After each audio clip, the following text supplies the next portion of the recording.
Predsjednik Srpske radikalne stranke, profesor dr. Vojislav Šešelj, u okviru obilaska Raškog okruga posjetio je Rašku.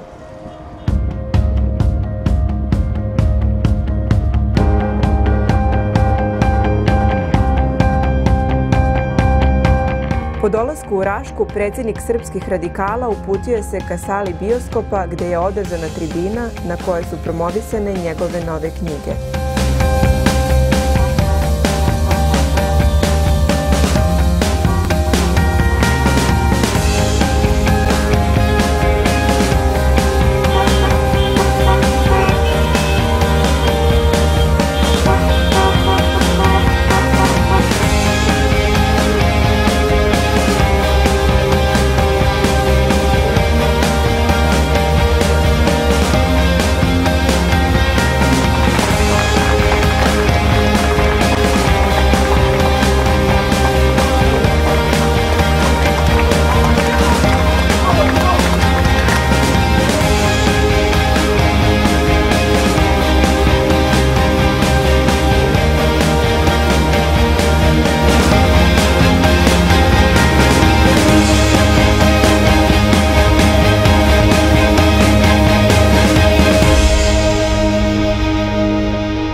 Članovi Srpske radikalne stranke, naši simpatizeri, gosti, prijatelji, dobrodošli. Okupili smo se danas da pošaljemo jasnu poruku vlastima u Srbiji da smo izdržali 12 godina. Toliko je Haški tribunal držao našeg predsjednika doktora Vojislava Šešelja daleko od srpske političke scene i tako omogućio da se udruže loši da bi pobedili dobre, zašto je srpski narod platio visoku cenu. Ali smo dočekali pobedu. Ne samo njegovu ličnu pobedu, nad sudom stvorenim da sudi samo Srbima, već pobedu srpskog naroda i srpskih nacionalnih interesa. Zato će vam se danas obratiti Srđan Čorbić, predsjednik opštinskog odbora Srpske radikalne stranke Raška.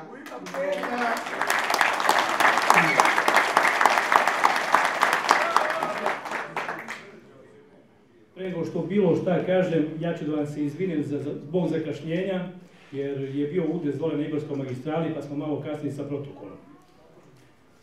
Braćo i sestre, dame i gospodo, poštovani prijatelji, u ime opštinskog odbora Srpske radikalne stranke Raška želim da vam se zahvalim što ste došli u ovako velikom broju da u našem gradu dočekamo predsjednika Srpske radikalne stranke, profesora doktora Vojislava Šešelja. Čoveka koji je 12 godina vodio nadčovečansku borbu sa Haškim sudom za odbranu Srbije i srpskog naroda. Profesor doktor Vojislav Šešelj uživa podršku najvećih svjetskih umova i boraca za slobodu i važi za čoveka koji je jedino javno podigao svoj glas protiv američke hegemonije i okupacije Srbije od strane zapadnih sila. Opštinski odbor Srpske radikalne stranke Raška je delio sudbinu cijele Srpske radikalne stranke i srpskog naroda. Primali smo razne bočne udarce, bili su nas razne bure i oluje, ali što nas nije ubilo, to nas je ojačalo. Posle 12. novembra 2014. godine i povratka profesora doktora Vojislava Šešelja u Srbiju, ništa više neće biti kao što je bilo.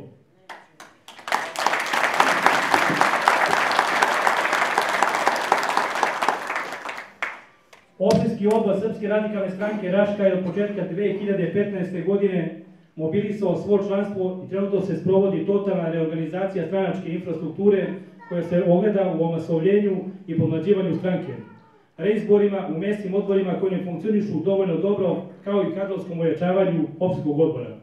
U vezi sa tim pozivam sve članove stranke i simpatizere, kao i poštovaoce politike Srpske radikalne stranke, da u narednom periodu uzmu učešće u radu stranke i da se jave u prostorije opštinskog odbora Srpske radikalne stranke u Raški radi dobivanja informacija u vezi planiranih aktivnosti opštinskog odbora.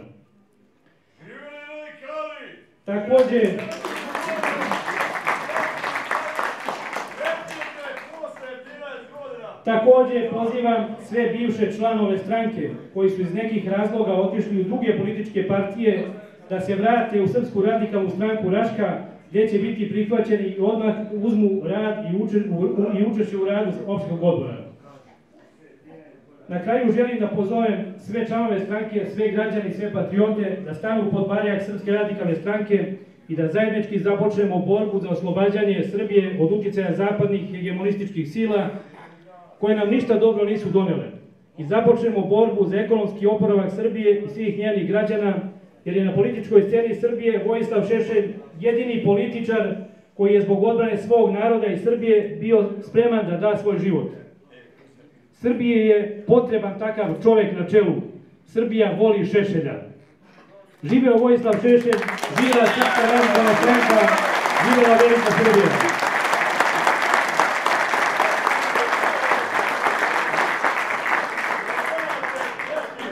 Sljedeći će vam se obratiti Milan Veselinović, predsjednik Gradskog odbora Srpske radikalne stranke Novi Pazar.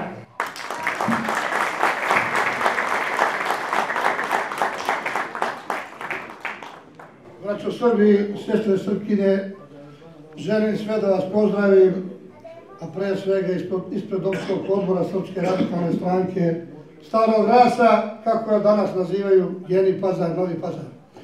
Želim da pozdravim našeg vojvodu koji je posle punih 12 godina ponovo u Raškoj, ponovo je došao da nas vidi, obiđe i vidjeli smo da smo mi srpski radikali ostali dostojni našeg programa, naših ideja. Oni dojučerašnji izdajnici koji su bili sa nama, koji su nas izdali, koji su od nas mnogo što naučili, a pre svega danas priznaju, sadržavaju velike funkcije u državi Srbiji, mnogo naučili od našeg vojvode Šešelja. Ja znam ko je biološki, ko je otac i majka, ali ideološki znam da je naš profesor dr. Vojislav Šešelj po tom pitanju nas sve rodio koji danas predstavljamo Srpsku radikalnu stranku, ako izuzmemo one tamo koji su nas izdali. 12. godine izbori, kažu građani Srbije, nema gorih od žutih. Ima gorih, gospodo. Ovi su crni, gori od žutih. Ispada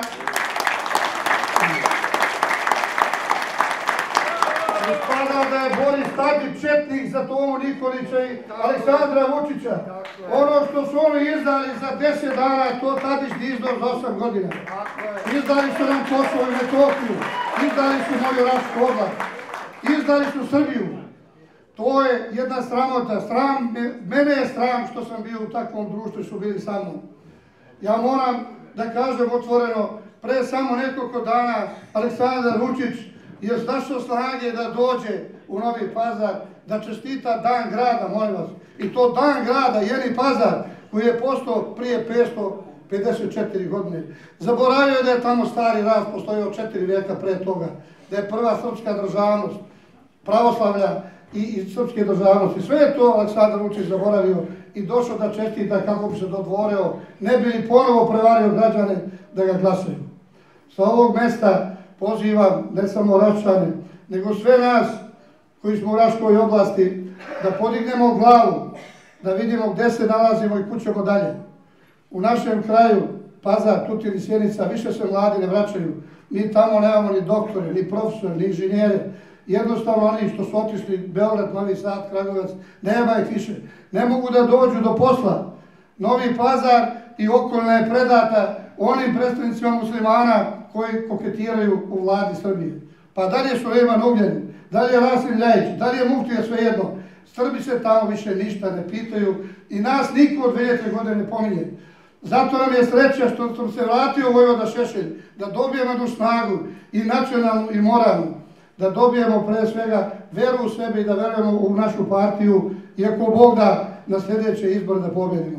Hvala vam, živeo, profesor dr. Vojislav Šešelj.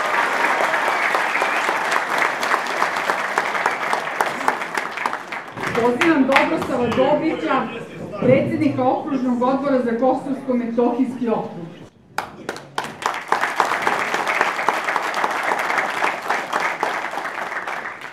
Braćo Srbi i sestre Srpkinje, poštovani Raščani, Hristos Vaskrse!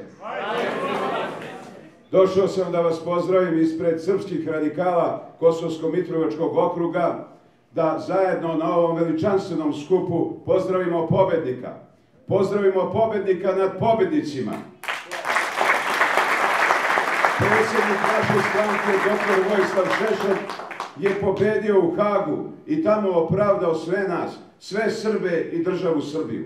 Tamo je na osnovu, pred sudom, na osnovu prava i pravde dokazao da Srbi nisu genocidan narod, da Srbi nisu činili zločine u zadnjim ratovima, da su Srbi žrtve u ratovima koji su se vodili od 1992. do 1999. godine na prostorima bivše Jugoslavije. Najviše je Srba stradalo. 1 milion Srba je proterano sa svojih ognjišta i samo se Srbi nisu vratili svojim kućama u Republici Srpskoj Krajini, u Bosni i Hercegovini i na Kosovu i Metohiji. On je to dokazao i istorija će da to potvrđuje i njegovo delo će se tumačiti, njegovo će se delo učiti, njegovo će se delo u istoriji učiti u školama kako se brani svoja nacija, kako se brani jedna ideja. Nasuprot oni koji su sudili u Hagu Srbima, koji su osudili Srbe na više od 1000 godina, njima će se suditi. Živio Vujo!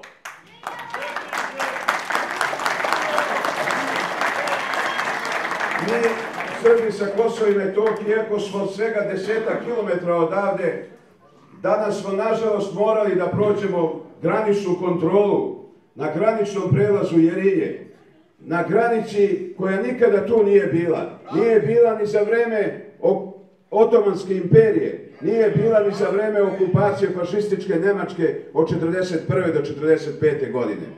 Ona je tu postavljena posle Briselskog sporazuma koji je potpisan 2013. godine u Briselu. Znate dobro i zbog mladih kojih je mnogo u ovoj sali danas, treba da ponovimo kako je došlo do postavljanja te famozne granice između Srba i Srbije. Zlikovačka NATO avijacija je 76 dana bombardovala Srbiju, sejala smrt, rušila bolnice, škole, mostove, uništila i crkve i manastire i sve što je srpsko širom Srbije popalila, opljačkala. Šiptarski teroristi su po potpisivanju sporazuma Artisari-Černovidin, protiv koga je bila Srpska radikalna stranka, jer smo bili svesni šta će se desiti kada srpska vojska i policija da pusti Kosovo i Metohiju. Pred njihovim očima proterano je 250.000 Srba sa Kosova i Metohije. I dan danas se niko nije vratio. Vratio se 1%, 2%. Njihova uzurpirana imovina i porušeno 135 crkava i manastira.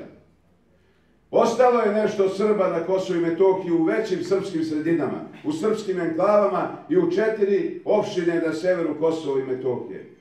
Mi smo se odupirali nasilnoj okupaciji, nasilnoj integraciji i asimilaciji. Bio je žestok otpor, posebno u sredinama u opštini Kosovska Mitrovica, Zvečan, Zubin Potok i Leposavić. Najžešći otpor srpski narod je pružio jula meseca 2011. godine, kad su specijalne jedinice ROSU krenule da postave granicu u Jerinju i Brnjaku. Narod je izašao i svojim telima sprečavao da se ta granica postavi. Punu 1,5 godina mi smo ležali na asfaltu, nismo dozvoljavali okupatorima da postave granicu. I vi, Raščani, ste nam u tome pomagali. Po snegu i ledu, po planinskom bespuću, vi ste donosili hleb i mleko Srbima na severu Kosova i Metohije. I izdržali smo. Nije moćni NATO pakt, niti Euleks, niti KFOR, niti ta lažna država Kosova imala rešenje. Nisu mogli da zaokruže teritoriju takozvane Republike Kosovo. Nisu mogli to sami da učine. Nisu mogli da savladaju nas Srba na Kosovu i Metohiji. Unajmili su, upregli su izdajnike koje vrše vlast u Republici Srbiji. Upregli su Dačića, Vučića i Nikolića. Odveli ih u Brisel.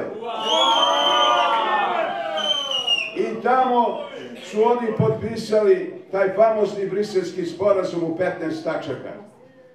I sve su nas lagali da je to nešto dobro.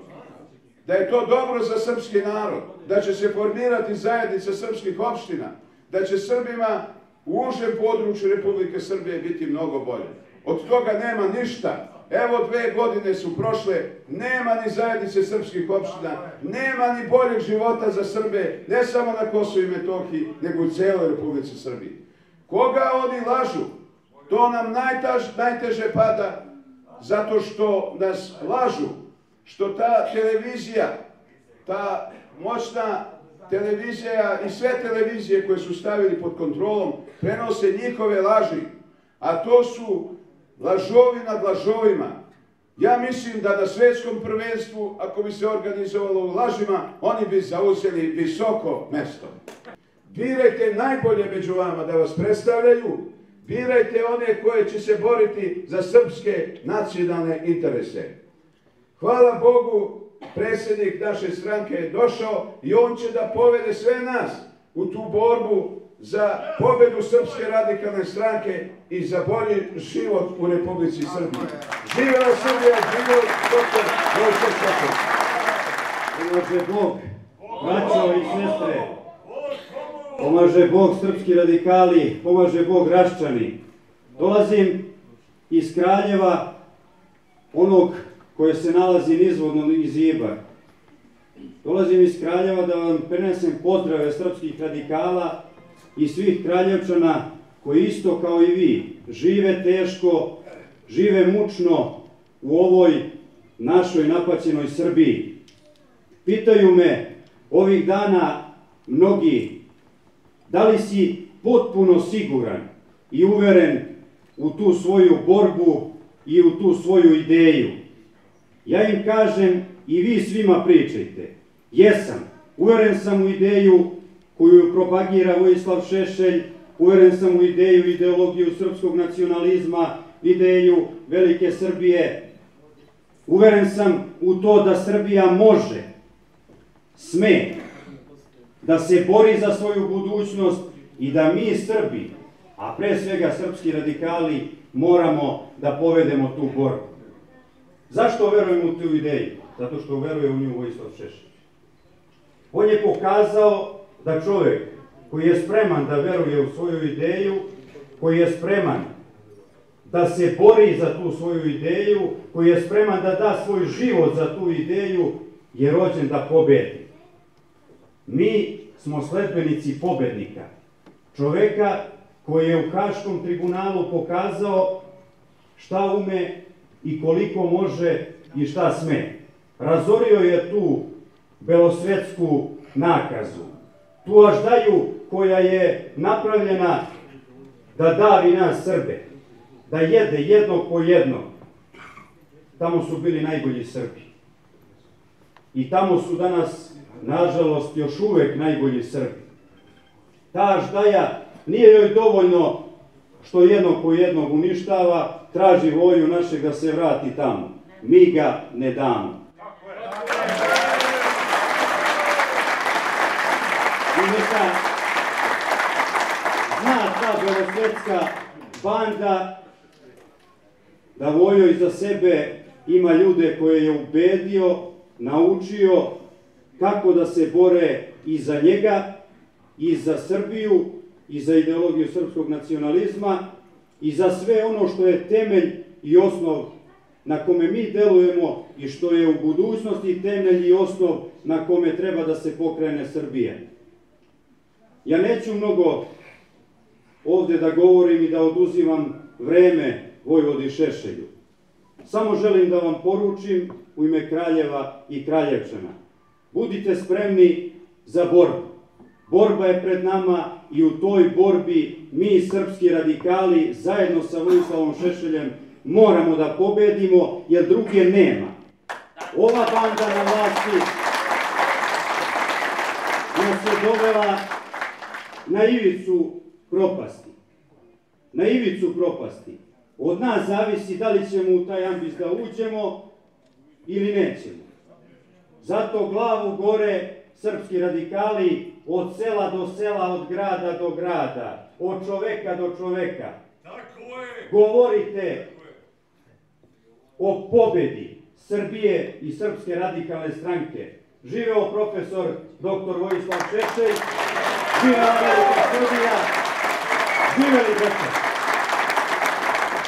Nadam se da je danas vama srce puno, kao meni, kada vam predstavljam našeg predsjednika, profesora doktora Vojislava Šešelja.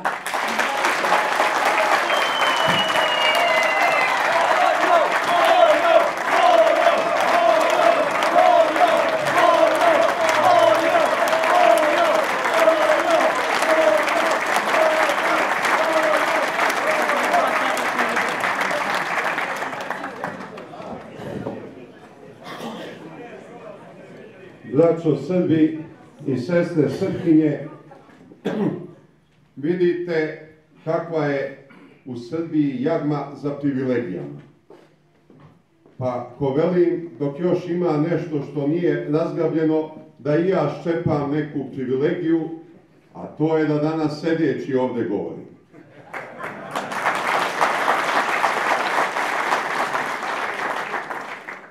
Ne zato što sam ja stariji ili nemoćniji od mojih saradnika i partijskih saboraca, oni su zapravo i stariji i nemoćniji od mene. Jer mi smo tu negde iste generacije, ali sad sam ja 12 godina mlađi. Jer oni su se za ovih 12 godina neprekidno trošili, a mene su čuvali na hladnom i tamnom mjestu, pa sam dobro očuvan.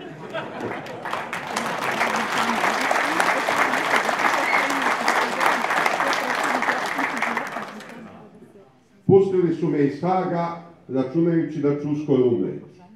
A meni se još ne umire. Sad bi da me vrate nazad, a ja neću dobrovoljno.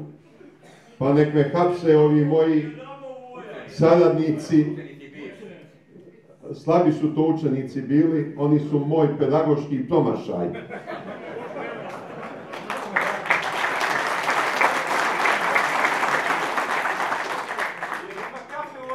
Ja sam, kod mene se kafa nije prospala u avionu.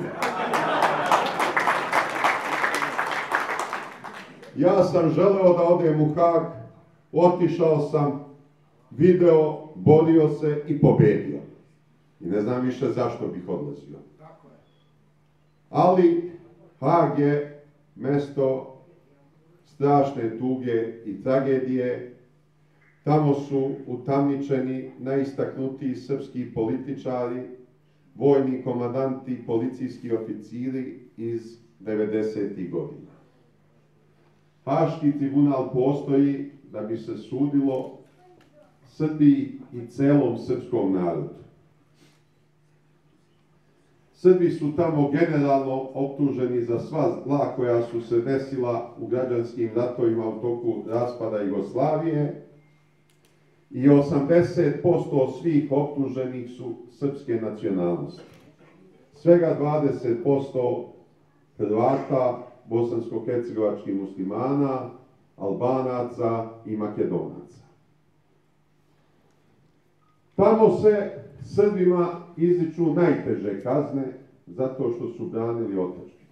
Ja ne kažem, iz početka je tamo bilo i neki koji su zaista vršili zločine i neki koji su iz kriminalnih pobuda ušli u rat, ali kako je vreme odmicalo, sve su neviniji ljudi dolazili. Pored Slobodana Miloševića, Radovana Karadžića, Milana Martića, dakle, najistaknutijih srpskih političara i državnika, tamo su suđeni svi srpski vojni komandanti. Na primjer, u toku NATO agresije na Srbiju i Saveznu Republiku Jugoslaviju, oni koji su komandovali vojskom Jugoslavije, poput Nebojše Pavkovića i Vladimira Lazarevića, a među njima i Nikola Šajnović koji je bio potpredsjednik Savezne vlade, a u toku bombardovanja samo jednom dolazio na Kosovo. Nijedne jedine krivice nisu mogli da im pronađu. Nijedne jedine veze sa konkretnim ratnim zločinima. za generala Lazarevića priznaju u prvostepenoj presudi da on nije izvršio nikakav zločin, niti je prikrivao, niti je posticao. Priznaju da je on, kad god bi čuo da se negde desio neki zločin, odmah pozivao vojno-istražne organe da izađu na lice mesta i povedu postupak. A zašto su ga onda osudili? Kažu, i pored toga što se desio tamo negde neki zločin, on je nastavio sa vojnim operacijama. Ne, nego je trebao da kapitulira, da kaže vojsko, predajte se, jer je tamo neki pijanac učinio to i to, ili neki kriminalac učinio to i to. A Nebojši Pavkoviću u presudi kažu bio blizak Slobodanu Miloševiću. I to je njemu krivica. Nikola Šajinović bio potpredsjednik Savezne vlade, 98. je bio neko vreme na Kosovu, ali bavio se normalizacijom života civila. Nikakvu komandnu funkciju nije imao. A u toku rata samo jednom putovao radi nekog dogovora oko snabdevanja naroda i vojske životnim namirnicama i drugim potrepštinama. Zbog toga su oni osuđeni na teške kazne zatvora. Slobodan Milošević je poginuo u Haškom tribunalu. On je ubijen u najmanju ruku tako što mu je uskraćena adekvatna lekarska nega. Gorana Hadžića, predsjednika Republike Srpske Krajine, poslali su u Srbiju tek kad su lekari od njega digli ruke. Kad su ustanovili da mu je bolest neizlečiva i da mu je ostalo vrlo malo života. Jedan od najtežih oblika raka mozga, koji mu je i kasno otkriven. Jer kad je imao te prve simptome, oni su rekli da je to padavica, da je ovo, da je ono, da je infarkt, da je moždani udar. Dugo im je trebalo da se odvaže da žrtvuju novac Ujedinjenih nacija da bi platili holandsku bolnicu koja bi detaljno ispitala bolest Gorana Hadžića. Tako rade i sa drugim optuženicima. Neki Srbi su tamo stradali, neki su dovedeni do samoubistva, ali se svakom tamo Srbinu zapostavlja lekarska nega. I nema ni jednoga ko je ostao zdrav.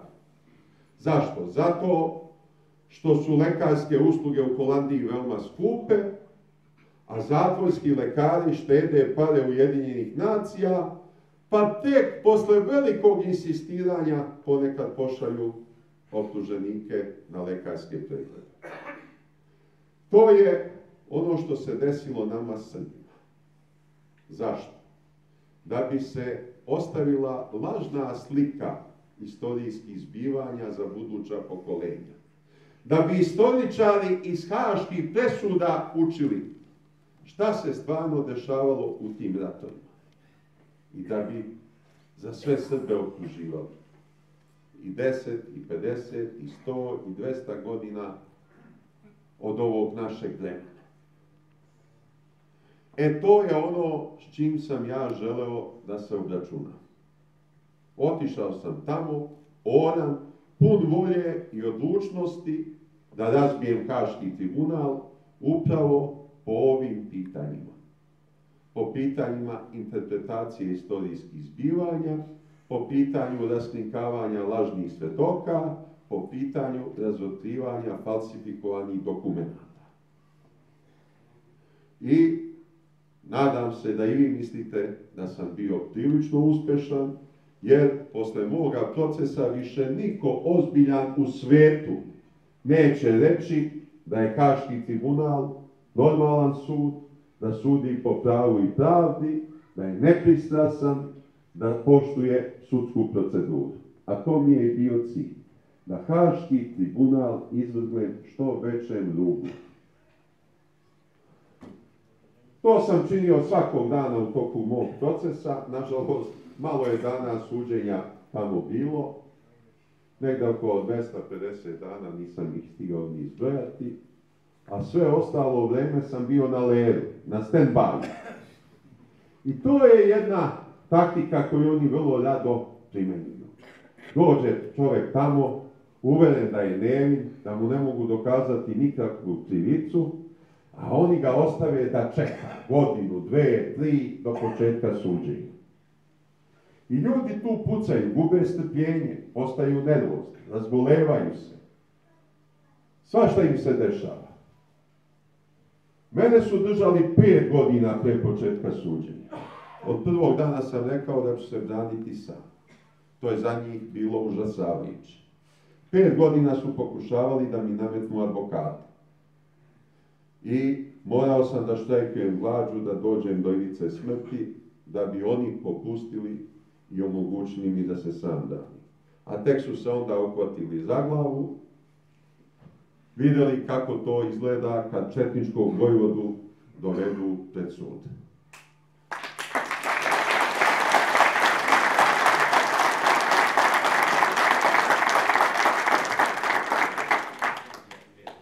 Ono čim sam posebno zadovoljan je što nijednog dana u Haškom tribunalu nisam dangubio. Kad nisam bio u sudnici, kad nisam se neposredno pripremao za nastup u sudnici, ja sam čitao i pisao. Svakog dana. Nijedan dan mi nije protekao da nešto nisam pročitao i napisao. I to je tajna mog uspeha u pobjedi nad Haškim tribunalom u procesnom smislu. Moja pobjeda u procesnom smislu je tamo bila najsnažnija. Jer Haški tribunal je sam sebi odredio da primjenjuje anglosaksonsko procesno pravo. Zašto? Da bi po tom osnovu najviše sudija iz anglosaksonskih pravnih sistema bilo angažovano, pogotovo advokata, da bi u takvoj situaciji robijaši određivali što više engleskih, američkih, kanadskih i drugih advokata. Naši advokati nisu bili sposobni da se uključe u to. Poneki je nešto naučio, većina nije. Osnovni problem optuženih Srba je što niko nema dovoljno novca da sam plaća advokata. Velika je daljina, ogromni su troškovi, to su milionski troškovi. I svi su bili prinuđeni da prihvate da im sam tribunal odredi advokata. Tribunal napravi spisak pa kaže biraj. Kao biraj između 10 krava iz iste štale, biraj koja ti je najmilija. E tako vam je to što se tiče advokata u Haškom tribunalu. I šta će jadni ljudi, pogotovo oni koji nisu pravnici, a i oni koji su pravnici, nisu imali kud. I kako je ko prošao u procesu, to je više stvar lutrije nego utvrđenih činjenica. Nas nekoliko smo odlučili da se sami branimo i tu nismo popuštali. Slobodan Milošević, Radovan Karadžić, Zdravko Tolimir i ja. Za sve to vrijeme pisao sam i knjige. I dosad sam objavio 6 knjiga koje sam napisao u toku boravka u Haškom tribunalu. Prva među njima bila je knjiga Rimokatolički zločinački projekat veštačke hrvatske nacije, koja ima više od 1000 strana i u njoj sam kroz 3 godine istražio sve što se moglo naći o projektu formiranja lažne hrvatske nacije kojim je rukovodio Vatikan. Od jednog malog naroda koji je nestao u istorijskim zbivanjima hrvatskog naroda, koji je živeo u pojasu od reke Cetine do planine Gvozda i na istok u vrijeme najvećeg širenja Hrvatske države do reke Vrbasa. Taj narod je pred Turcima se razbežao širom Europe, ima ih još uvijek u Austriji, Mađarskoj, Slovačkoj, Češkoj, Italiji. I sačuvali su hrvatski jezik. A hrvatsko plemstvo Austrija je preselila u današnje Hrvatsko Zagorje. To je nekad bila zapadna Slavonija. I njihovi kmetovi su bili Kajkavci, što znači Slovenci. Ali feudalna gospoda je kroz nekoliko stotina godina svoje kmetove naterala da se izjašnjavaju kao Hrvati. A onda je krenuo projekat pohrvačenja ogromnog broja Srba katolika. To je krenulo tek krajem 19. veka.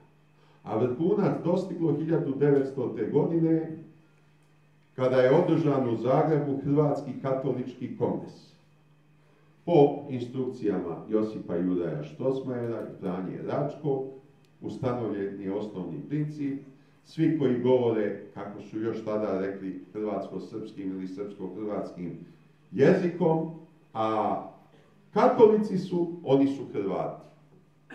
I to je nemilosrdno provođeno preko Rimokatoličke crkve. A Hrvati do 1850. godine nikakvog književnog jezika nisu imali. Oni su 1850. godine u Bečkom dogovoru sa Vukom Karadžićem i Đurom Daničićem sa srpske strane prihvatili srpski jezik kao svoj vlastiti i odmah posle toga počeli da ga kvare izmišljajući nove riječi i izraze. To sam sve dokazao u ovoj svojoj knjizi. Dokazao sam kako je Vatikan organizovao, inicirao, pomagao zločine nad srpskim narodom i kako postoji kontinuitet ustaške hrvatske države od Ante Pavelića preko Tita do Franje Tuđmana. Čim sam završio tu knjigu, prikupio sam svoje beleške u vezi sa izučavanjem anglosaksonskog prava i proučavanjem haških presuda i počeo da radim na jednom velikom naučno-istraživačkom projektu koji sam naslovio kao Srpski narod i novi svetski poredak. U okviru tog projekta ja sam obradio skoro sve haške presude, obradio praksu Haškog tribunala iz raznih drugih aspekata i podvrgao žestokoj kritici. I već je nekoliko knjiga izašlo, a neke tek spremam za štampu. Po povratku u Beograd krenuli smo jednu široku akciju podizanja na noge Srpske radikalne stranke, njenog snaženja i osposobljavanja za sljedeće izbore. Krenuo sam lično da gostujem po svim lokalnim i regionalnim televizijskim stanicama, jer su mi u Beogradu nedostupne sve televizije sa nacionalnom frekvencijom. Vučićeva vlada to drži čvrsto pod svojom kontrolom i kad sam 2 puta imao mogućnosti da tamo gostujem, onda je to bilo sečeno. Sprečavan sam da govorim o Tomislavu Nikoliću i Aleksandru Vučiću, pa kad bi nešto izgovorio o Tomislavu Nikoliću i krenuo na Vučića, emisija i prekida. Postoje mjesta u Srbiji gdje nisam bio u mogućnosti da dobijem emisiju na lokalnoj televiziji, jedno od takvih mjesta je i Raška. I zato smo zakazali ovu tribinu. Pošto je tribina van predizborne kampanje, zakazali smo je u formi promocije mojih knjiga. Ali ja vam o knjigama više neću govoriti. Ovo je trebalo malo da opravdamo što smo stali dobili.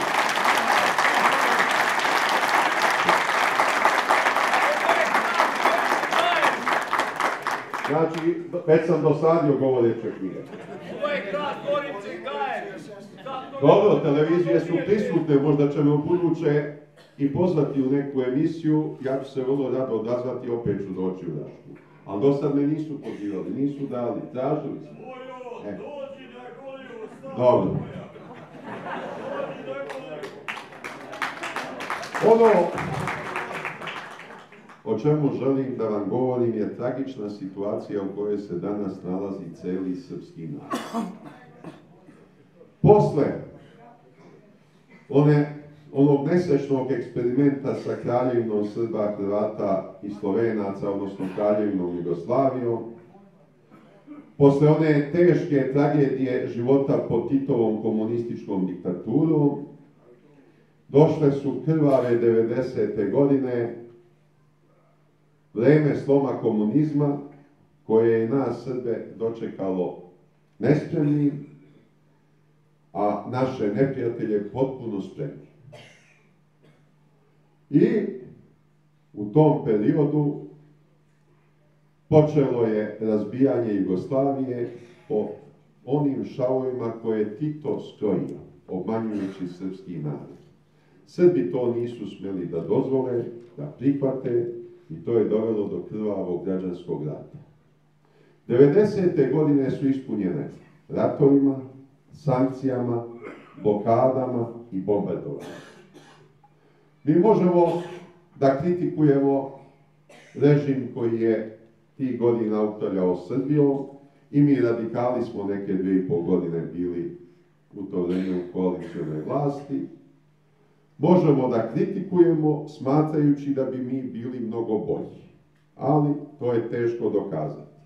Međutim, ono što je Srbiju zadesilo 2000. godine, 5. oktobra, je vodilo u totalnu propast. Najsmrdljiviji mulj iz dubine jedne široke reke koja se zove Srbija isplivao je na površinu i upropastio nam život. Dosmanlije su nešto najgore što se Srbiji desilo posle komunističke diktature. I ta dosmanlijska vlast je trajala 12 godina. Sve su upropastili. I u periodu sankcija i bombardovanja i ratova mnoge fabrike su bile sačuvane. A oni su odmah počeli bud zašto da rasprodaju. Njihov je sistem bio prvo uništiti fabriku, upropastiti, a onda je bud zašto prodati. I to je trajalo 12 godina. Masovno su radnici otpuštani, radna mesta zatvarana, pljačkana je Srbija sistematski. I 2012. godine, kad je srpskom narodu dozlogrdila dosmanlijska vlast, građani Srbije su na izborima odlučili da suše režim Borisa Tadića. I dobro je što su ga sušili. Boris Tadić je zaslužio da se nađe na smetlištu istorije.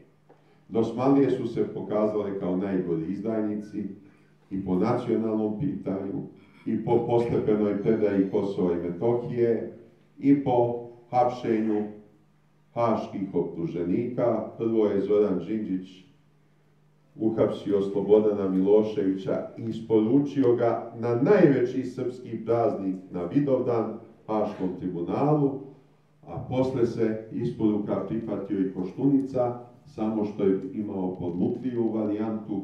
On je hvatao srpske optuženike pa ih ucenjivao, rekavši im: dobit ćete toliko i toliko novca ako glumite da se sami predajete, da ima vaša porodica od čega da živi, ako ne, onda ćemo vas transportovati nasilno u Hag.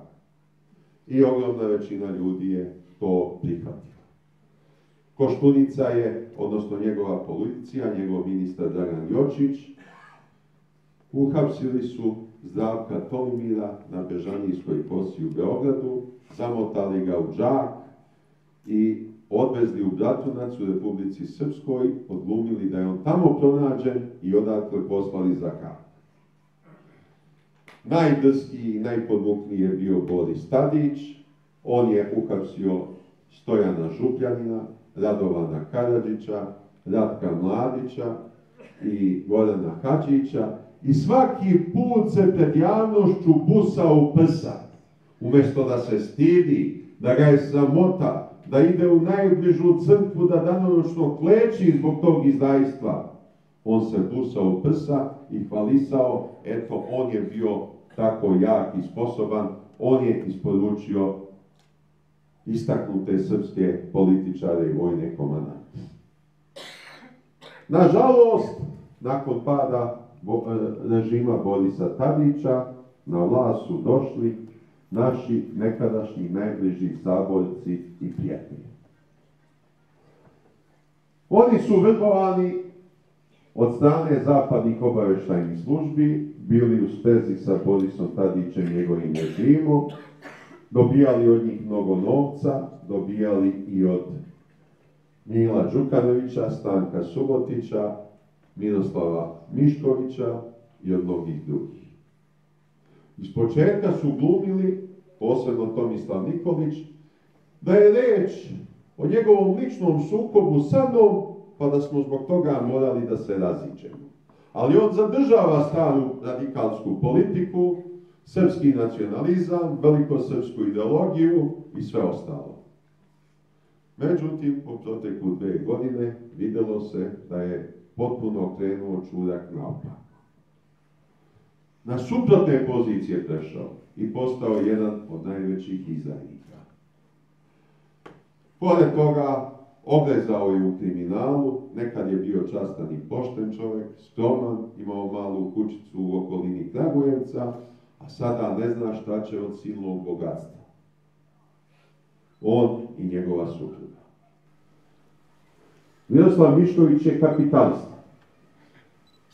I ne razlikuje se mnogo od drugih kapitalista u svijetu. Svaki kapitalista želi sa što manje truda i napora, što manje ulaganja, da se što više obogati, da što više novca steče. I spremni su da se koriste protivzakonitim metodama ako to može da im prođe. U Srbiji je to godinama prolazilo. Podmićivali su političare i uspevali da se jeftino dočepaju fabrika, unosnih poslova, privilegija, posebno carinskih privilegija i tako dalje. Ne može se Miškoviću suditi, a da se ne osude svi oni kojima je on davao pare da bi mu omogućili enormno bogaćenje protivzakonitim sredstvima. Šta bismo mi uradili? Mi bismo mu rekli, evo tebe ćemo osloboditi, ali stavi nam na papir kome si od političara sve davao novac, koliko si davao i zbog čega si davao. A političarima treba suditi da bi se suzbila korupcija. Inače, jednog kapitalistu uhapsite, zatvorite, dođe drugi, treći, uhapsite Miškovića, eto ga Beko, eto ga Kostić, eto ovaj, 5 i 10. Kako se zove ovaj iz Kraljeva što sam ga nedavno prozivao, Peđa Trgomen.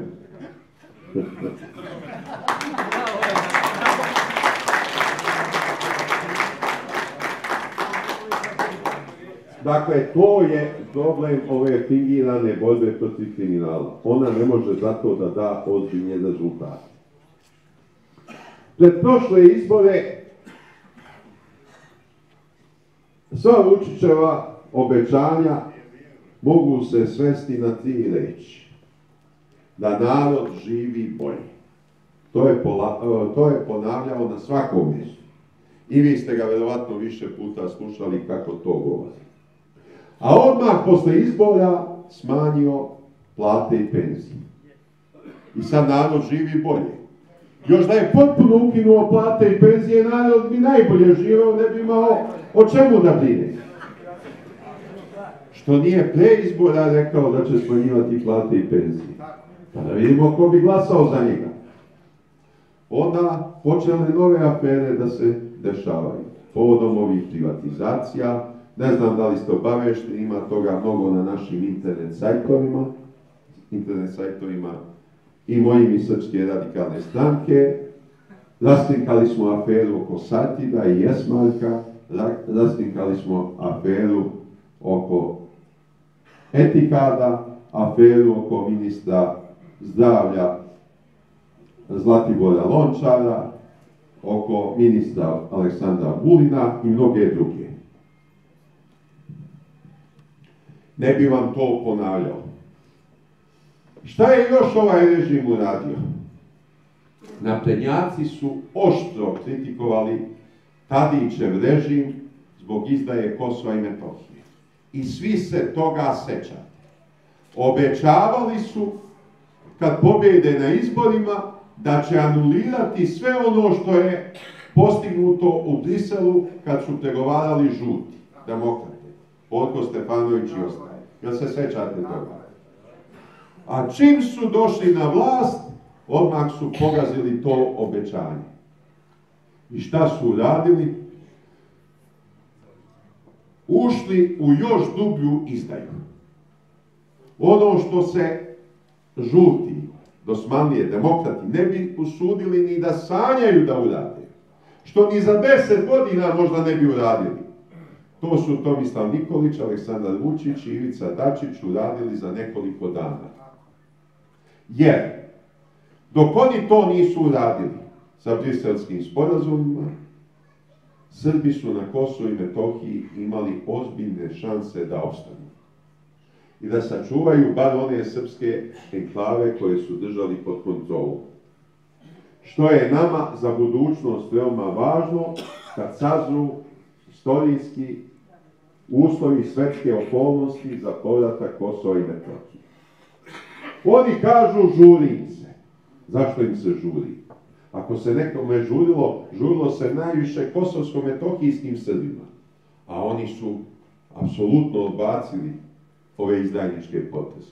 Imaju naravno naprednjaci neke svoje plaćenike na Kosovu, koji im služe i koji sa veoma malim uporištem u srpskom narodu dobijaju visoke funkcije, uključili su se u šiptarski režim, takozvane države Kosovo, i umjesto da služe svom narodu, služe Albancima. Zatim, oni su onemogućili Srbe da se brane. Srbi su imali svoju policiju, Srbi su imali svoje sudove, a ovi su sve to ukinuli i predali u nadležnost Šiptara. Pa će sad šiptarski ministar iz Prištine da postavlja obavezno Srbina za šefa policije, a 3 će mu Srbi predložiti pa koga on izabere. Pa šta to znači? Kad Albanac postavlja Srbina na neku funkciju, onda je taj Srbin zavisi od njega. Ili će podnijeti ostavku ili će mu služiti. Nema treće. I nažalost, ljudi u ekonomskoj situaciji kakva je danas, često se odluče da služe. A dok smo imali našu srpsku vlast u tim enklavama i dok je vlada Srbije finansijski pomagala i plate isplaćivala, onda su ti Srbi bili nezavisni od šiptarske vlasti. Mogli su da brinu o sopstvenom narodu. Sad je i tamo nadležna albanska policija. Kažu, uključeni su i Srbi. A šta to znači uključeni su i Srbi? Pa šta taj Srbi može sad da spreči kad albanska policija počne da hapsi naše sunarodnike? A zašto nisu sprečili kad je hapšen ovaj Ivanović? Ili ko zna koji je sljedeći? To je nešto što je Srbima nepodnošljivo. Naprednjaci su kapitulirali i po pitanju administrativnih prelaza. Omogućili su da se oni pretvore u prave međudržavne prelaze. Tamo su sada šiptarski carinici i šiptarska policija. Prihvatili su naprednjaci i takozvane kosovske automobilske tablice. Prihvatit će i ostala dokumenta, prihvatit će sve što se od njih traži. A uzvrat su dobili maglovito obećanje da će Srbi biti u mogućnosti da formiraju takozvanu zajednicu srpskih opština. I režim iz Beograda, režim Tomislava Nikolića i Aleksandra Vučića, ispunio je sve obaveze koje je preuzeo u Briselu. A zajednice srpskih opština nema ni na pomoć.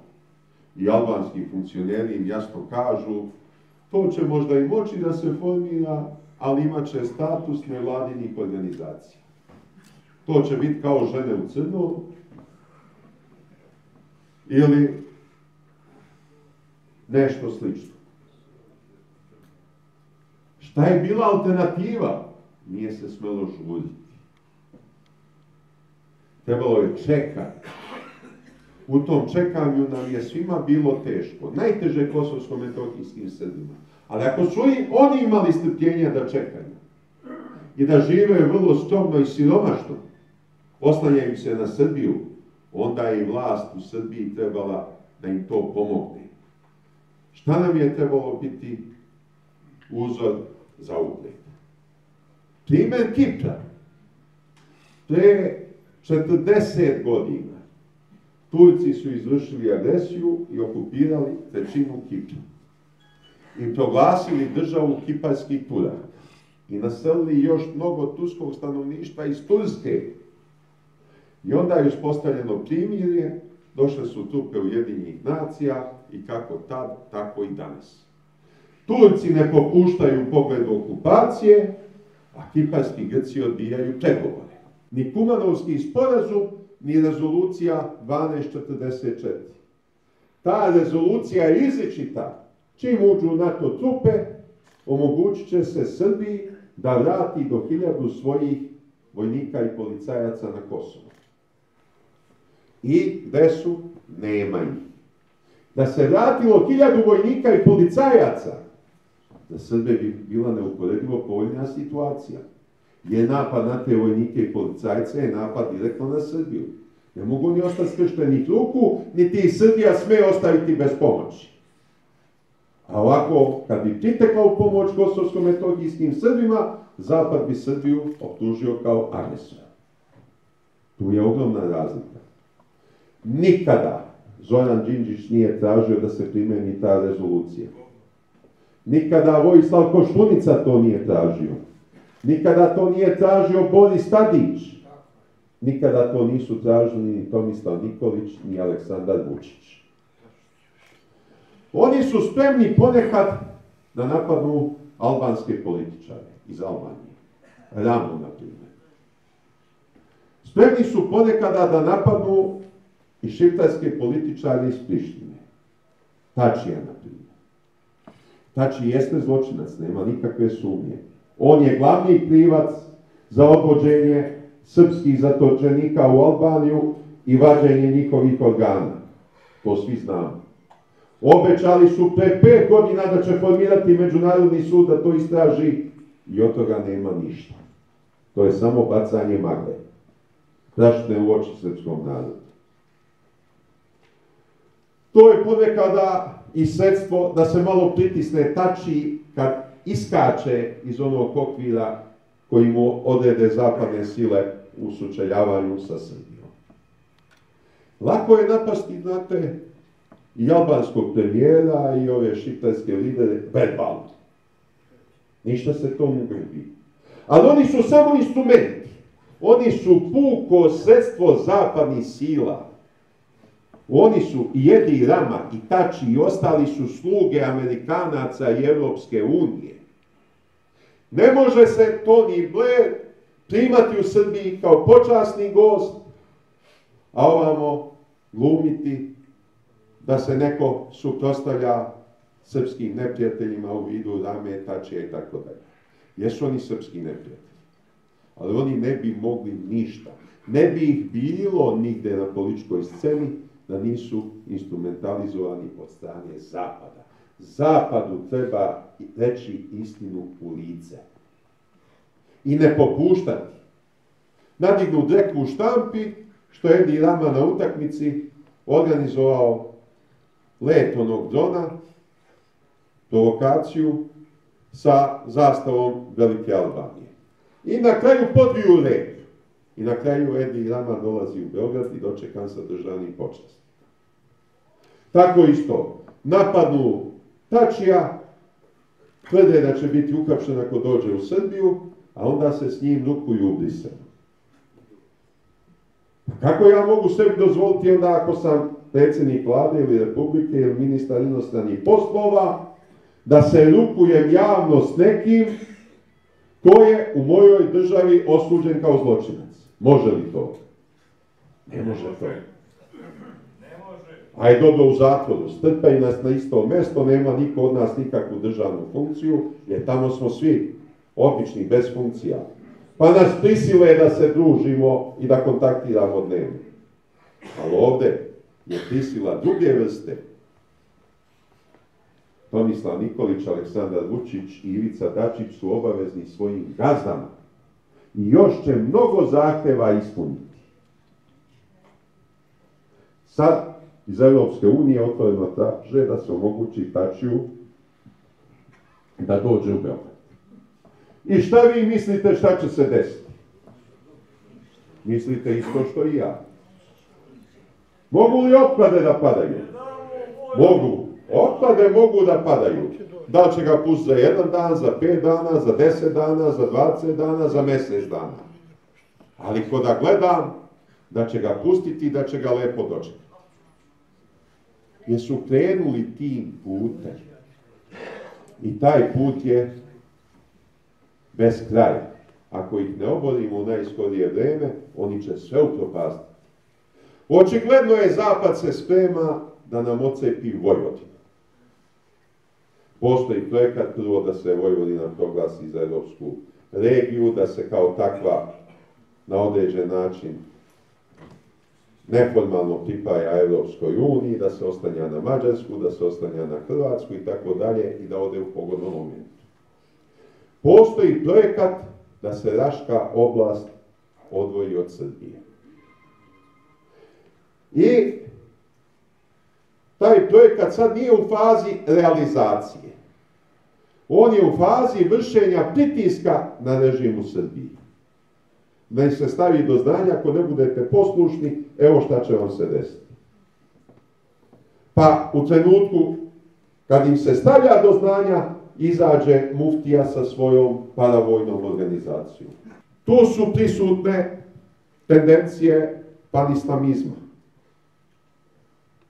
Vehabiti se pojavljuju i neke druge ekstremne sekte.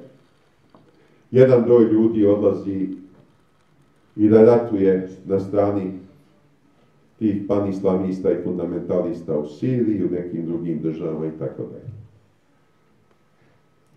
Mi ne samo da nemamo ništa protiv naše braće, Srba muslimanske veroispovesti. Mi želimo da živimo bratski u zajedničkoj državi Srbiji. I poštujemo njihovu veru. Nikome od nas ne pada na pamet da diramo njihovu veru u građanska prava i ljudske slobode. Ali, niko nas ne može sprečiti da govorimo istinu da su oni poreklom Srbi islamske veroispovesti. Da su nekad bili hrišćani, njihovi preci i da su u određenom periodu turske okupacije prešli na islam. Ko iz kog razloga, ko to više pamti. Ali svi pamte kad je to bilo. I uglednije muslimanske porodice to znaju i danas. Čak nemamo protivni kako će oni sami sebe nazivati. Hoće li se nazivati muslimani, hoće li se nazivati bošnjaci i tako dalje. Nek se nazivaju kako god hoće. Ali ne može ni nama niko da zabrani da kažem oni su Srbi muslimanske vere koji su se u određenom smislu više ili manje denacionalizovali. Dok god ima onih koji danas kažu da su Srbi, mi ne gubimo nadu da će se i kod svih ostalih obnoviti srpska nacionalna svijest. Možda sad nekima to izgleda iluzorno u ovom trenutku, ali to je jedan principijelni stav. Ali mi Rašku oblast ne damo. I mi ne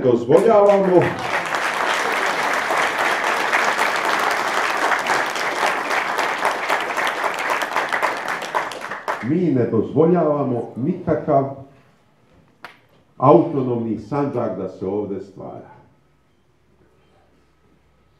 Šta je bio Sandžak u vreme turske okupacije? Sandžak je bio vojno-upravna oblast. Imao svog komandanta, Sandžak Bega. Dakle, ni tad nije imao nikakvu autonomiju.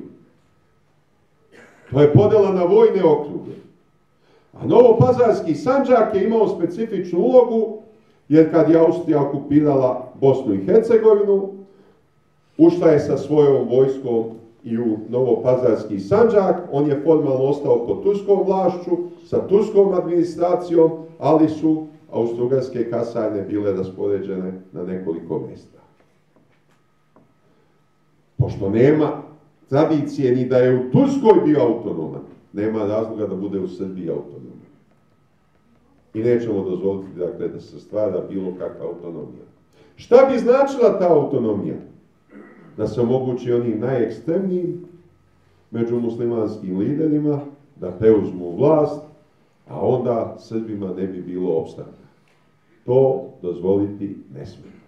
I kad god nešto primetimo u tom pravcu da se odvija, mi ćemo alarmirati javnost, mi ćemo alarmirati narod, mi ćemo se tome suprotstavljati na sve načine na koje budemo mogli. Braćo Srbi i sestre Srpkinje, Srbija je pala toliko da nam izgleda da nema kud dublje.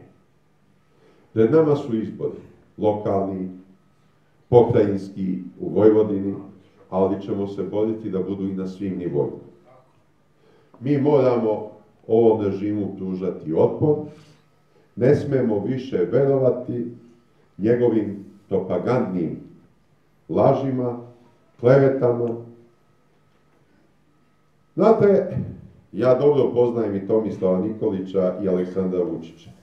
Tomislav Nikolić je nevažan, on se pretvorio najobičniju lopužu, a nema nikakvu ulogu u sistemu vlasti.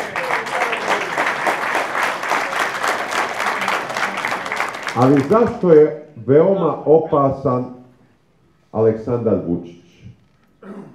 On nije stručnjak za ekonomiju, ne razume se mnogo u ekonomiju.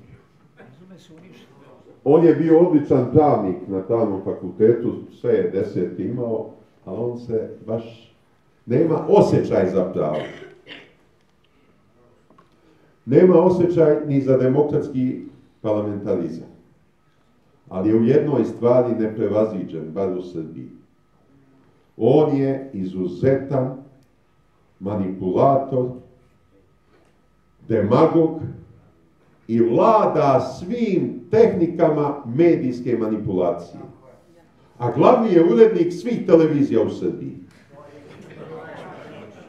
Ovih sa nacionalnom frekvencijom u Beogradu potpuno, a unutrašnjosti Srbije u najmanju ruku vlada onim televizijama koje mi još nisu omogućile da tamo gostujemo. Jer zašto mi nisu omogućile?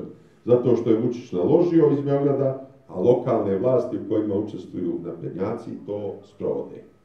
Je li kod vas vladaju naprednjaci? Još uvek? Pa šta čekate? To je taj problem. A naši ljudi su vrlo podložni tim manipulacijama, jer narod gleda televiziju. I u nedostatku suprotnog mišljenja i suprotstavljenih informacija narod poveruje ono što mu se servira. A oni ne daju da se čuje suprotna reč. Evo ja od kad sam se vratio u Beograd, ja neprekidno izazivam Aleksandra Vučića na televizijski duel. Nema odgovora. Ne pada mu na pamet. Pa da vidimo onda kakvi su to uspesi, kako su dobri rezultati i tako. Smanjili su plate i penzije i sad Vučić kaže poboljšava se situacija, uskoro ćemo najverovatnije moći da vratimo plate i penzije. A znate kad će vratiti? Pred izbore, 2-3 meseca pred izbore. Pa će onda posle izbora još više smanjiti. Jer oni nemaju alternativu. Kako se može izaći iz ove ekonomske krize i socijalne bede? Prvo, ne može se sedeti na dve stolice. Ako smo za Evropsku uniju, onda nećemo biti u bliskim vezama sa Rusijom, to je sigurno. Rusija se još trudi oko nas, ima ogromno strpljenje. I Rusija očekuje da će režim u Srbiji, ovaj ili neki sledeći, uspeti da sagleda pogubnost ulaska u Evropsku uniju. U Evropskoj uniji nas ne očekuje ništa dobro. Tamo su koncentrisani svi srpski neprijatelji i oni će nas neprekidno ucenjivati i narednih 10-15 godina. Dok nam sve ne otmu. I pitanje je da li ćemo ikada ući u Evropsku uniju. Ja sam lično ubeđen da će se Evropska unija pre raspasti nego što će Srbija ući u njeno članstvo.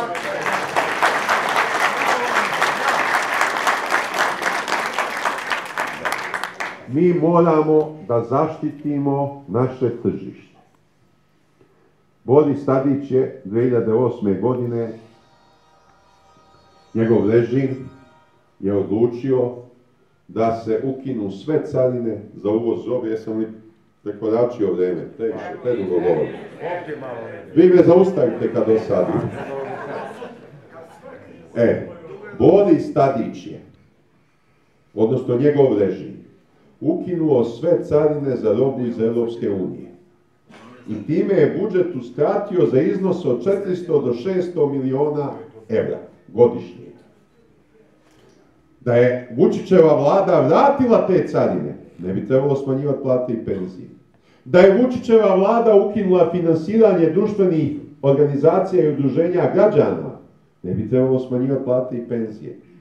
Da je Vučićeva vlada ukinula agencije, skoro 200 agencija, ne bi trebalo smanjivati plate i penzije. Da je Vučićeva vlada zavela mere štednje u ministarstvima i u javnim preduzećima, ne bi trebalo mere štednje provoditi na penzionerima i radnicima koji tako imaju niska primanja.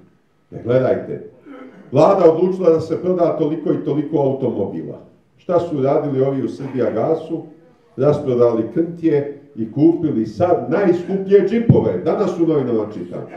Fotografije tih džipova. Direktor, da ne ostanem dužan malo ni ovim Dačićevim socijalistima, direktor Srbijagasa,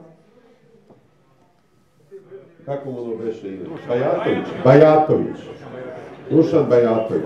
Ko će teško od sva ta imena popamtiti sve lopov do lopova? To neće uspjeti. To uskoro ni nadzornici zatvorskih straža neće se uspjeti da popamte. Kad im kažu koliko je na broju, on će reći 200, 300, 1000, 2000, a da im nabroji imena niko neće znati. Tako nam se dešava u celoj državi. I tako više ne može. Kako to možemo zaustaviti? Možemo našim protestima, mi ćemo i to pokrenuti. Već ove nedelje u Nišu ćemo imati miting veliki. Imali smo pre oko mjesec dana u Novom Sadu. Spremamo se za Vidovdan u Beogradu, a onda na jesen krećemo sa najširim mogućim akcijama. Mi smo sad u procesu još uvek stabilizacije Srpske radikalne stranke. Za 30. maj smo zakazali kongres. Treba još izvesne kadrovske promjene da napravimo i onda kad sve sredimo unutar stranke, onda smo spremni da krenemo na taj juriš. Kako mi želimo da srušimo ovu vlast? Mi želimo da to uradimo izborima. A izborima to znači vašom voljom. Moramo vas da ubedimo da je neophodno da se ova naprednjačka vlast obori, a moramo da vas ubedimo da su srpski radikali najbolja alternativa. Šta bismo mi radili u spoljnopolitičkoj sferi? Mi bismo išli na što bližu integraciju sa Rusijom. Jer Rusija nam može pružiti šansu za izlazak iz ekonomske krize i socijalne bede. Sve što se proizvede u Srbiji može da se proda u Rusiji. Ako vratimo carine, obnovit ćemo prvo poljoprivrednu proizvodnju, pa onda mala i srednja preduzeća, pa i krupnija preduzeća, jer će onda biti veća potražnja za domaćom robom. Sad naši poljoprivrednici ne mogu da trpe konkurenciju iz Europske unije. Dođe roba jeftinija. Zašto? Zato što tamo imaju ogromne subvencije. I moramo uvesti carine. Kaže neko, ako se uvedu carine, onda će domaća roba biti skuplja. Oće, ali samo za prvo vreme nešto skuplja.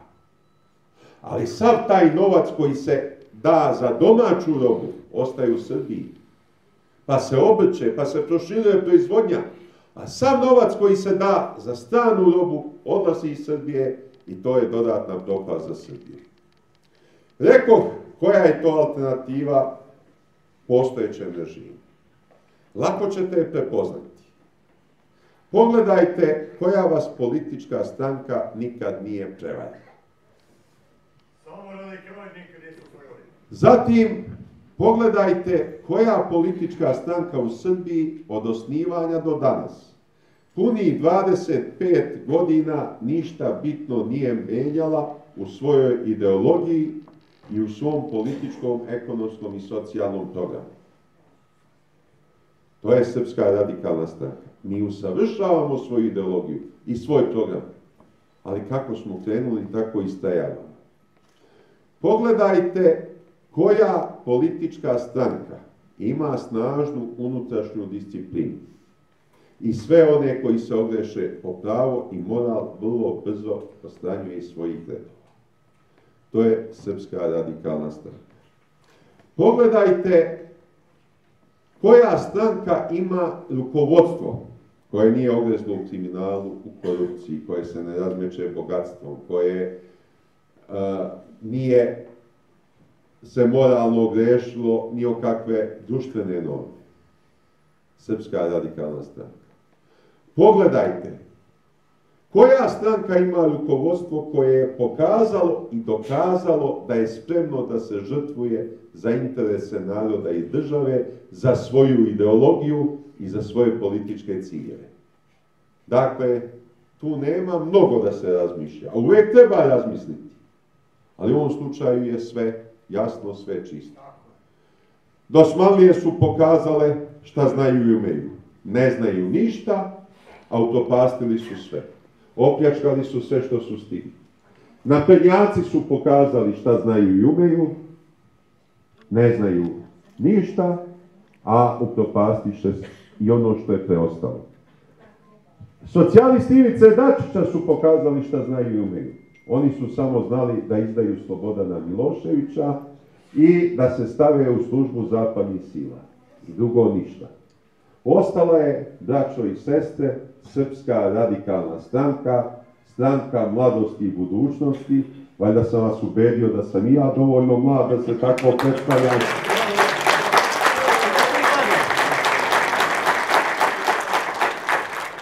Zato koliko god da je teško, ne treba očajavati, rješenja postoje, mi smo spremni da se prihvatimo posla i nemojte da mislite to da se ja zaista spremam da umrem, ne. Ja ću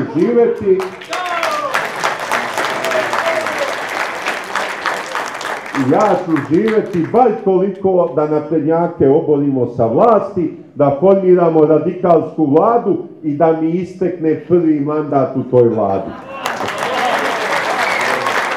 Hvala vam.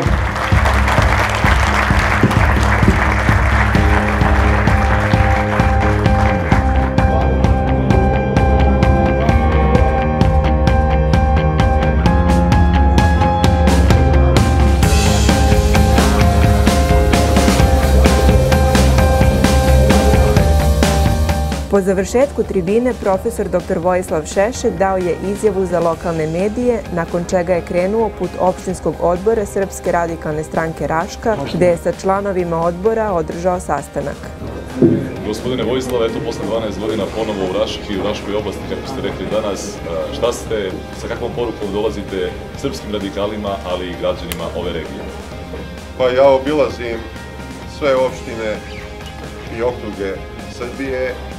Danas sam u Raškoj i govorio sam o sadašnjoj situaciji u Srbiji, o problemima s kojima se naš narod suočava, koji su i egzistencijalni i vitalni, o načinima kako da se to razreši. Jedini način je da se sruši ova naprednjačka vlast i da se uspostavi radikalska. Dakle, nema drugog. A pored toga ja obilazim naše opštinske i okružne odbore i polako podižemo stranku, osposobljavamo za buduće izazove. Stranka je bila u velikoj krizi, to moram da priznam, ali svakim danom imamo sve više pristalica, mnogi mladi ljudi ulaze u Srpsku radikalnu stranku, takvih je najviše, ali nam se vraćaju i mnogi koji su nekad bili naši, pa su se razočarali, demotivisali ili prešli u druge stranke. Sad i takvi u velikom broju se vraćaju u redove srpskih radikala. Za kraj maja mjeseca zakazali ste otadžbinski kongres. Šta će on konkretno doneti? Pa on će birati novo rukovodstvo, dati ocenu političke situacije i smjernice za buduću političku borbu. Na tribini ste rekli da su izbori jedini spas i izlaz Srbije u ovom trenutku. Očekujete li izbore na svim nivoima? Da, ja mislim do kraja godine da se može vrlo lako desiti da dođe do izbora na svim nivoima. Sa kakvim utiscima odlazite iz Raške? Pa vidjeli ste i sami da sam veoma lepo primljen u Raškoj kao i uvek ranije i ponosan sam zbog toga. Ponosan sam što srpski narod veruje srpskim radikalima i što će biti spreman i da slijedi politiku srpskih radikala. Ali tako je svuda u Srbiji gdje sam boravio, verujte, za ovih 5 mjeseci. Hvala vam puno. Hvala vam. Sutra imamo sastanak Centralne otadžbinske uprave, pa će vam Srđan Čorbić prenijeti sve što tamo bude. On će sutra biti ozvaničen kao predsjednik okružnog odbora za Raški okrug i bit će kooptiran u Centralnu otadžbinsku upravu. Mi smo u ovoj akciji koja treba da se što više intenzifikuje. Nismo baš zadovoljni dosadašnjim rezultatima. Kod nas mora da se sredi stanje po opštinskim odborima. U Novom Pazaru imamo standardne probleme, tamo je već 20 godina Veselinović, ali kako tako to funkcioniše. U Tutinu nismo imali seče sa opštinskim odborom, treba će opet da se formira, ali to nije prioritet. Prioritet je da se sedi opštinski odbor Kraljevo, mislim da je prilično sasežen od kad je Verica bila, bar po mojim informacijama. Ima jedna grupa koja tamo pravi probleme. Mora da se obnovi opštinski odbor u Vrnješkoj banji. Krenuli smo da radimo. I to je sve, jel tako, u vašem okrugu. I da se spremamo za izbore. Koji su to vidovi spremanja sada? To je učlanjivanje novih članova. Zatim, naplata partijske članarine. Ona nije velika, ona je simbolična, ali je važno da se naplati da bismo znali s kim raspolažemo. Dakle, da se obiđe kompletno članstvo. I treba da se obiđu ljudi koji su bilo kad bili učlanjeni u Srpsku radikalnu stranku. Osim oni koji su umrli ili odselili. Dakle, i oni koji su prešli u druge stranke i oni koji su se razočarali pa se pasivizovali, koji prošli put nisu hteli da plati i tako dalje. Treba im svima ponuditi. Osim onima koji su nas izdali, ukrali poslaničke ili odborničke mandate. S njima nemamo šta da tražimo. Jedino im možemo oprostiti ako se vrate s mandatima. I sad idemo sa potpisivanjem ove 2 peticije. Ja ne znam kako ide u Raškoj, to solidno. To bi trebalo što veći broj potpisa da se skupi pa da napravimo jednu manifestaciju u Beogradu s njim. I da se ide sa ovom drugom peticijom, šta je? Jeste i drugu peticiju dobili? Nismo. Pa niste, da? Samo tu. Dobro. Ništa, onda sad za samo ova, pa kad stigne instrukcija iz izvršnog odbora.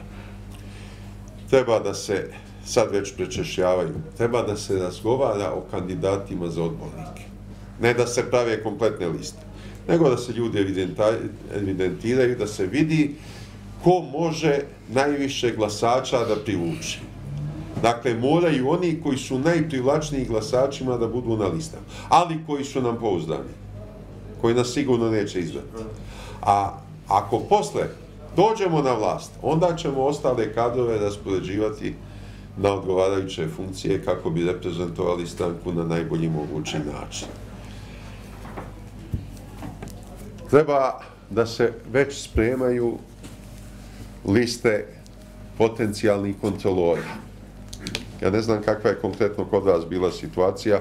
U celom Raškom okrugu znam da nismo baš svuda imali kontrolore na biračkim mestima. U Raškoj je verovatno bilo, jel? Niste ni vi na svim? Mislim da nismo. Sad moramo da imamo kontrolore na svim biračkim mestima. Ali kakve kontrolore? Kontrolore moraju biti naši članovi. A ne kao što se dešavalo prošli put, da se za kontrolore uzmu ljudi koji nisu naši članovi, pa se prebroje. Bilo je 1 ili 2 biračka mesta da posle prebrojavanja, iako smo imali 2 kontrolora, nismo imali ni jedan glas. To ne sme da se desi. To se dešavalo u Kraljevu, ali tamo je bio problem, tamo gdje nisu... Kakav je problem bio, to mene ne interesuje, problem taj mora da se reši. I još jedna stvar. Pošto mi imamo članstvo formalno preko 500.000. Više od 500.000 ljudi se učlanilo u Srpsku radikalnu stranku od 1994. godine. Tad smo centralizovali evidenciju članstva. Ranije svaki opštinski odbor vodio opštinski, vodio za sebe i onda je haos bio. A onda su nas mnogi obmanjivali u Beogradu u pogledu pravog broja članova. Dakle, pošto imamo toliku evidenciju, a ne možemo da kažemo da su oni svi naši članovi i dalje, onda našim članovima smatramo sve one koji su platili članarinu za ovu godinu. I tako ćemo i u buduće. Nećemo, dakle, promenili smo lične karte, ali nećemo novu evidenciju. Moramo zadržati sve ono što je nekad učlanjeno. I da zadrže svoj broj članski. Ali, članovima u pravom smislu reči smatramo one koji su platili članarinu za tu godinu. Eto, to je što sam ja imao da kažem. Imate li i meni nešto? Ako nemate, tribina vam je bila veoma uspešna, sala je bila prepuna, ljudi su dobro reagovali. Dakle, moja je procena da su vam šanse za sledeće izbore solidne. Ali najviše zavisi od vašeg rada.